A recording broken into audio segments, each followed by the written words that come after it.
Salut tout le monde, je vous fais cette petite vidéo, première vidéo d'ailleurs de la chaîne, pour vous présenter un Montemax et surtout le pot Akrapovic Wish.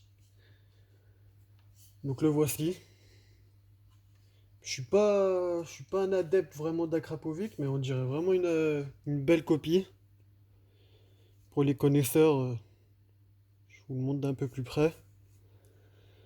Vous me direz ce que vous en pensez en commentaire.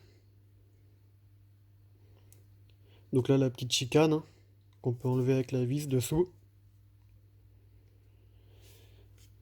Et l'Akrapovic, là, voilà, là on voit bien. Avec le reflet, il fait un effet arc-en-ciel un peu. On peut bien voir là. Donc il a vraiment de bonne qualité. J'ai vu une vidéo d'ailleurs sur YouTube d'une personne qui le présente.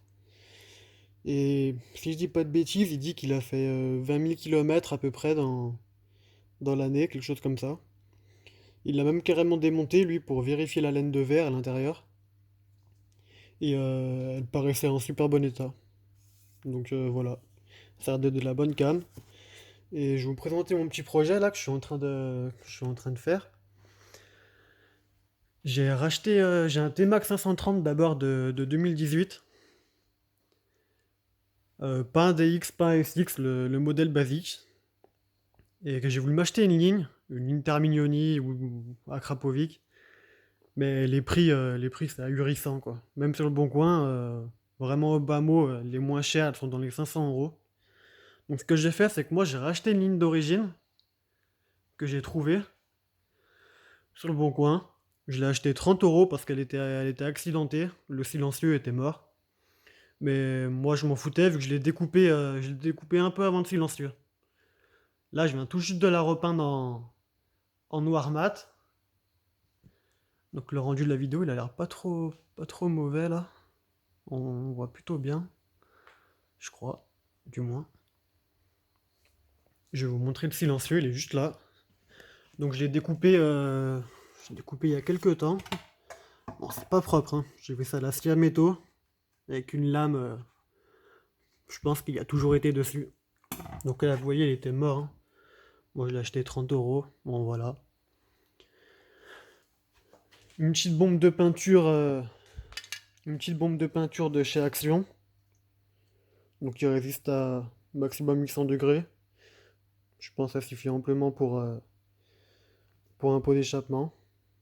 De base, vous voyez, c'est fait pour les poêles à bois, cheminée, tout ce qui craint vraiment, voilà. Donc c'est une black mat.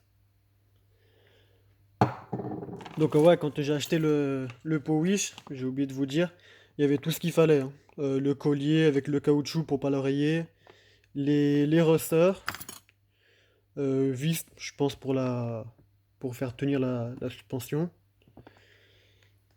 Et ce qu'il y a de bien, donc là il y avait un raccord, hein. Moi je l'ai soudé enfin je l'ai fait faire à un ami, je l'ai fait faire souder à ma ligne qui est juste derrière. Et du coup là comme on peut voir c'est là où il y a les ressorts qui viennent se mettre. Et dans le pot il fournissait les petites pattes à venir souder sur la ligne. J'arrive pas à faire un focus. Voilà là on voit mieux. J'ai mis du scotch par-dessus, donc c'était peut-être pas nécessaire en vrai. Ça risque peut-être de faire même dégueulasse finalement, j'aurais juste dû penser mais bon. On verra bien le rendu final. Donc voilà, mon pote, il les a soudés là. Donc on a fait en sorte. Et là, ce qui est scotché, c'est le raccord, on va dire. Là, on peut voir la soudure là. Voilà, là. Elle est super propre. Et maintenant, je vais vous présenter mon petit T-Max. Donc il est full noir, d'origine, hein. C'est un noir brillant. D'ailleurs, noir brillant, il est pailleté même, le noir. Euh, Si on arrive à voir. Bon, il y a peut-être un chouïa de poussière, mais il est pailleté, hein. Au soleil, on s'en rend bien compte. Moi, ce que j'ai fait, c'est que j'ai acheté des caches clignotants. Des caches clignotants de la marque BCD. Ça coûte 80 euros, avant et arrière. C'est un peu galère à mettre, mais bon, ça fait vraiment un bon rendu, je trouve. Un support plaque courte et max. Donc là, ça coûte dans les 100 euros chez Yamaha. J'ai gardé les clignotants d'origine. J'ai trouvé joli. Et j'ai fait faire une petite plaque. Là, je pourrais plus vous dire le nom, je me rappelle plus. Donc elle est plus petite que la moyenne, c'est pas légal, mais bon, les écritures sont bien lisibles. Et il y a un petit côté carbone. Elle m'a coûté 15 ou 20 euros si je vous dis pas de bêtises. Donc voilà, hein, lui, par rapport au DX et au SX, il n'a aucune option particulière par rapport aux autres. Et bon, je vous ferai peut-être une vidéo présentation un peu mieux que ça, parce que là, dans le garage, c'est vraiment pas l'idéal. Et là, les caches clignotants, là. Voilà. Bon, je vous laisse, passer une bonne journée. Et j'espère que je pourrai faire d'autres vidéos. Enfin, il n'y a pas de raison que je puisse pas en faire d'autres, mais voilà. Ciao!